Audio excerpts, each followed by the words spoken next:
Hi there, welcome to this video. So this is all about the digestive system. Um, so what I'm basically going to do is have a look at labeling a diagram and then what all the parts of the digestive system actually do. So we'll start. Okay, so here's our diagram. So first of all, we need to just know the pathway of how food travels through the digestive system. So it starts off in the mouth. And then it goes down the esophagus, which we've got just here. Esophagus.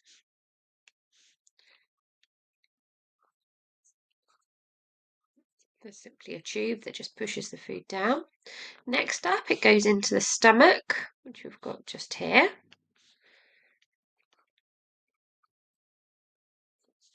Then it goes into your small intestine, which is here. I'll talk about the ileum in a minute.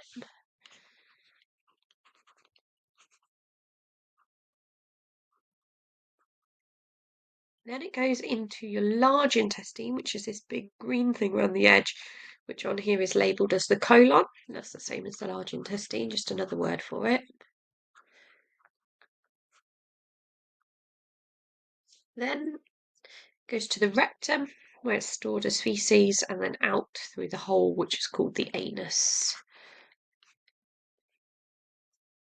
Okay, so that's the pathway food goes through.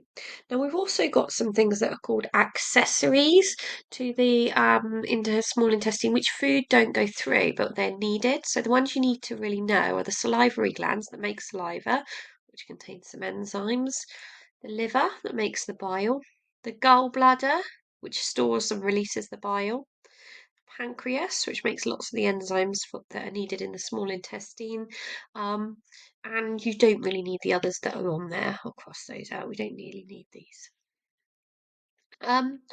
The labels I am going to just leave on there are the duodenum and the ileum. Now, the duodenum is basically the start of the small intestine, where it's just come out of the stomach and it's just going down here. And then when you get to the sort of wiggly bit of the small intestines that's within the large intestine, that's called the ileum.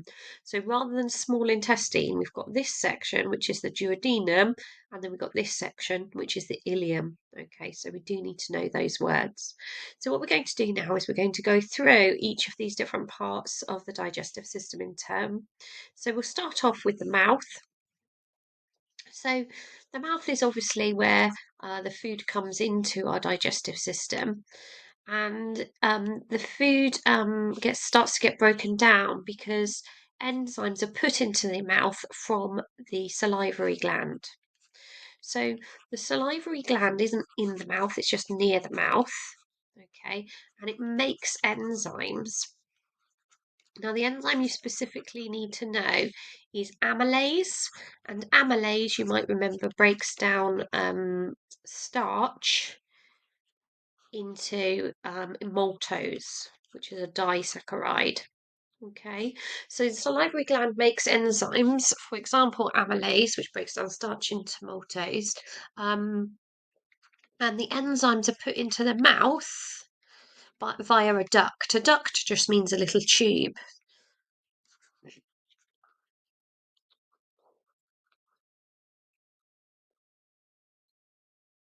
Okay, now when we digest with enzymes, that's called chemical digestion. So that's an example of how the mouth is doing chemical digestion. Now, the other type of digestion is physical digestion, and the mouth does physical digestion as well because the teeth start to break down the food when you chew. And that, from the teeth, we refer to as physical digestion or mechanical sometimes as well. So in the mouth, we've got both physical digestion from the teeth chewing the food and chemical digestion from the enzymes that come from the salivary gland. And the example we need to know is amylase that breaks down starch into maltose. Okay, so once we've chewed our food and we've mixed it with the amylase, then it goes down the tube that connects your mouth to your stomach, and that's called the esophagus. Now, the esophagus is just a muscular tube going down from the mouth down to the stomach. No digestion happens here. It just uses its muscular wall to push the food down to where it needs to go. Okay, and the process by which it contracts is called peristalsis. So peristalsis is just this movement where it squeezes at the top, either side, and then it squeezes the next bit down, then it squeezes the next bit down. And by gradually squeezing down, down, down, down, down, it pushes the food down from the mouth down to the stomach. Then the food then reaches the stomach. So in the stomach, we normally draw the stomach something like this. In the stomach, we've got some more physical digestion and some more chemical digestion. So the physical digestion in the stomach is because the stomach churns the food, which basically means it mixes it. Okay, so it's got a very muscular wall.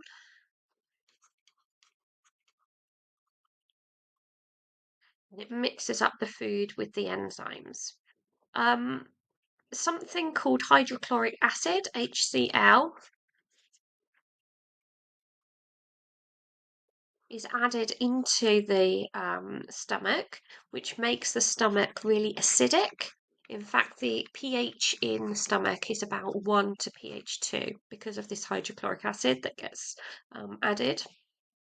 We've also got some chemical digestion, so some enzymes, and the stomach in particular digests protein.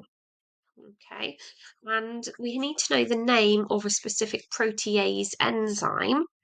So we could say, e.g., the protease enzyme pepsin, okay, which digests proteins into amino acids.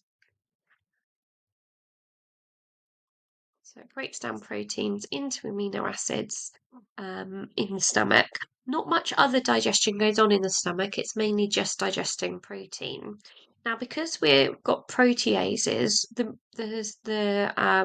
wall of the stomach is prone to getting kind of hurt by that, broken down by that.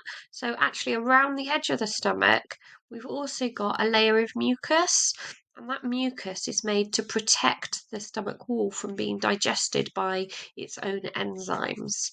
So we've got a mucus layer, which is a protective layer, so that the stomach wall doesn't get broken down by the enzymes that are meant to be breaking down the food. Then we go out of the stomach, and we've got this little bit kind of in between section. So if this is a tube coming out of the stomach, the next section it goes into is the small intestine, but actually two things join into it at this point. So we've got the pancreas here, and we've also got the gallbladder. Okay, so let's have a look at the gallbladder. The food doesn't go through there, it just goes down here, which is the start of our small intestine. Now, you might remember that I said that the small intestine can be named by after two smaller parts, the duodenum and the ileum. So this part at the start of the small intestine here is called the duodenum. It's just a part of the small intestine. And it's the part of the small intestine where stuff gets added to it. So first of all, from the gallbladder, we get bile. And this is the gall duct, or the bile duct, this little tube here, and bile gets added into the liquid that's going down through the small intestine. And this here is our pancreas, and that adds enzymes to the liquid as it goes down as well. So by the time it gets into the other part of the small intestine, it's not a very good picture, which we call the ileum, we've got this other stuff added. So let's have a look at what's being added just here, first of all. So first of all, we're adding bile. Now, what we need to know about bile is, first of all, that it's made in the liver, which I haven't put on this picture. Then it's stored in the gallbladder, and it's released into the start of the small intestines, where we call it the duodenum. Okay, and what the bile does is it breaks down or sometimes we call it emulsifies the fat. Basically from large pieces into smaller pieces, ready for the lipase enzymes to work on it. It also is alkali to neutralize the stomach acid, because we don't want it to be acidic anymore after the stomach. Okay, so it neutralizes the liquid as it comes out of the stomach. And then coming from the pancreas basically makes enzymes that it adds to our kind of food mixture. And we need to know a few of these enzymes. So we've got enzymes for all the food groups here. So we've got a protease to digest protein, and this one's called trypsin. We've got a lipase to digest fats into glycerol and fatty acids. And we've got some more amylase, which is a carbohydrate, which breaks down starch into maltose. And then another carbohydrate called maltase, which breaks down maltose into glucose. Okay, so we've got a protease called trypsin that breaks down protein into amino acid.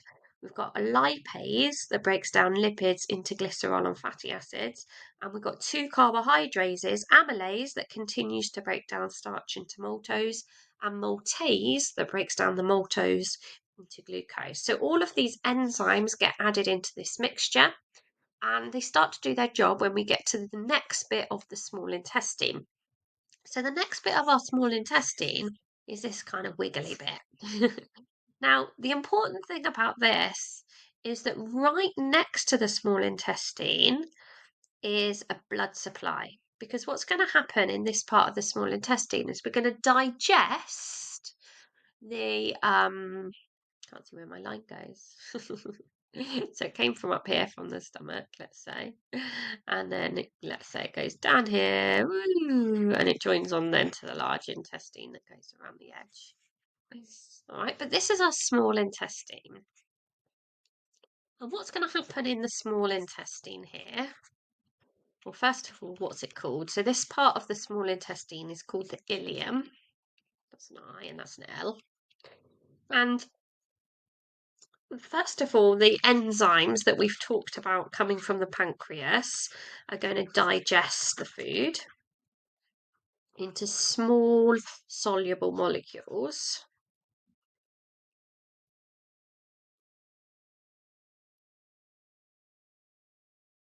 Okay, and once they're small enough, then they get absorbed into the blood. Now, the small intestine is adapted for this absorption. So if we were to zoom in on one little bit of the small intestine, so let's just, the other picture was so bad, sorry. If we zoom in on a little bit of our small intestine like this, okay, running alongside it, we've got blood vessels. So if we said, oh, we've got a blood vessel going along here, what's going to happen on this sort of scale is that the little nutrients, the amino acids from the protein, the glycerol and fatty acids from the lipids, and the glucose from the carbohydrates, is going to be absorbed from the small intestine into the blood vessel. Okay, the blood vessel runs right next to it. Now, if we zoom in on that small intestine, it's not actually a smooth line like this. It's actually sticking out like this. And we call that villi. Okay, that's actually what it looks like. And if we were to zoom in on one little bit of that, so if we zoomed in, for example, on there,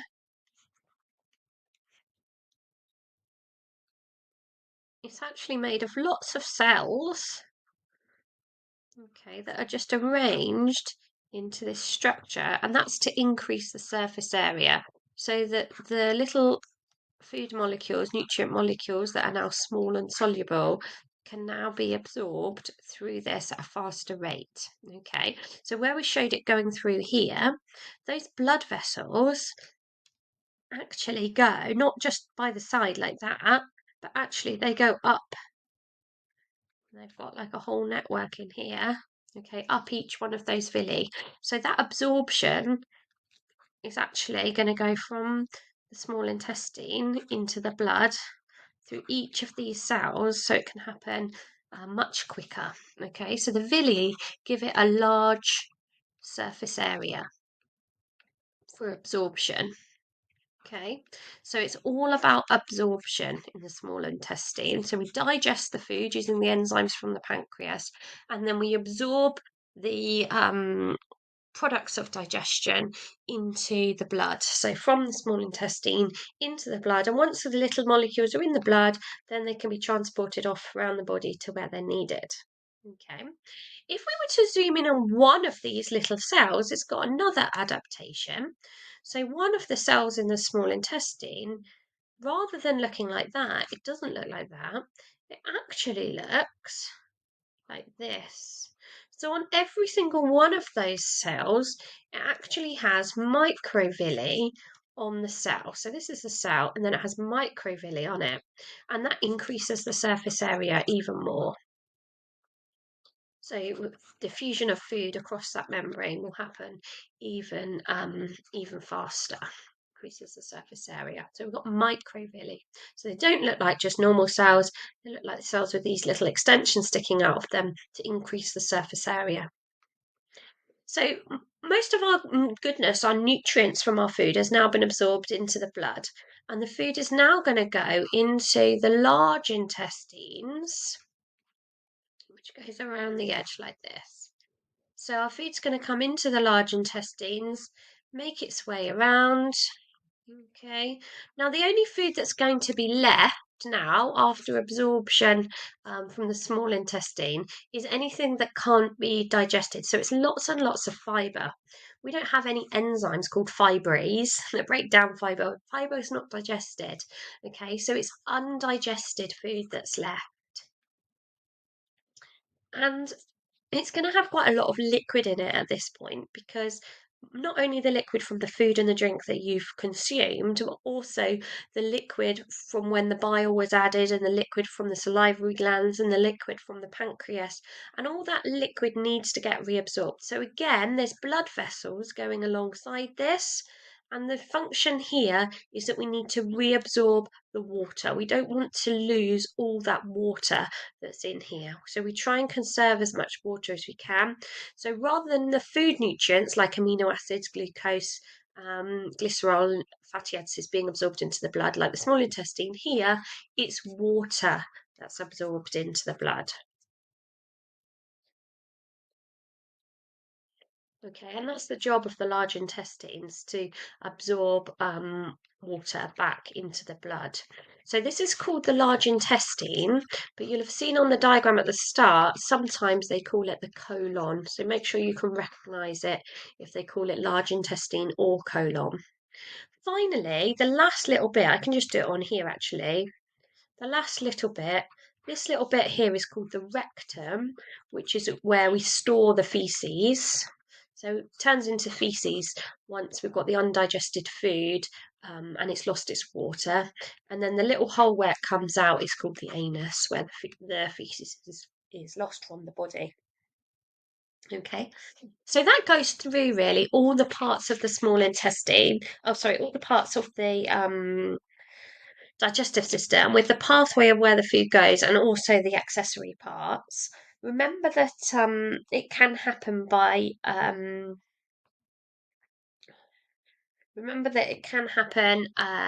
by chemical digestion, which is enzymes, and physical digestion in your mouth and in your stomach to break it down. Now, the method by which the food is actually absorbed, so food absorption, brings us back to the transport across membranes work that we did earlier in the course. So some of the food can be absorbed by diffusion, or if it needs some help through a protein, it could be absorbed by facilitated diffusion. Or if it needs to go against the concentration gradient, it can be absorbed by active transport. Okay, so it's likely that the questions could link to these methods of how things cross membranes. Okay, so I'm going to talk you through some of these. So first of all, we're going to start with fats. Now, fats can be absorbed, or lipids can be absorbed by diffusion, and this is because they're lipid soluble. And if you remember, membranes are made of phospholipids. So the membrane's made of lipids anyway. So things that are lipid soluble can just dissolve in the fatty, the phospholipid bilayer.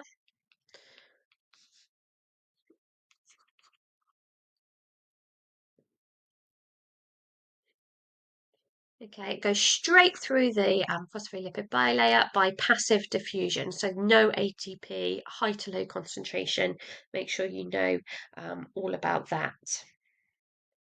Um, if glucose and amino acids want to be absorbed into the bloodstream, they can actually be taken across by active transport. So let's go on to this one next.